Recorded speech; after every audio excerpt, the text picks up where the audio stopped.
ಬಿಜೆಪಿಯವರಿಂದ ಮತ ಕಳ್ತನ ನಡೀತಾ ಇದೆ ಅಂತ ನಾವು ಹಲವಾರು ತಿಂಗಳಿಂದ ಹೇಳ್ತಾ ಇದ್ದೀವಿ. ಈಗ ಕೆಲವು ಮಾಹಿತಿ ಸಾರ್ವಜನಿಕವಾಗಿ ಪತ್ರಿಕೆಗಳಲ್ಲಿ ಬರ್ತಾ ಇವೆ. ಪ್ರತಿಯೊಂದು ಓಟಿಗೂ ಕೂಡ 80 ರೂಪಾಯಿಯನ್ನು ನೀಡಿ ವೋಟರ್ ಲಿಸ್ಟಿಂದ ತೆಗಿತಾ ಇದ್ರು, ಮತದಾರರ ಪಟ್ಟಿಯಿಂದ ತೆಗಿತಾ ಇದ್ರು.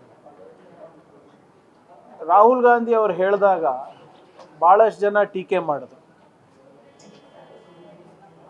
ಈಗ ಒಂದೊಂದಾಗಿ ವಿತ್ ಡಾಕ್ಯುಮೆಂಟ್ ವಿತ್ ಎವಿಡೆನ್ಸ್ ಬರ್ತಾ ಇದೆ. ಈಗಿನ್ನ SIT ಅವರ ತನಿಖೆ ಮುಗಿದಿಲ್ಲ.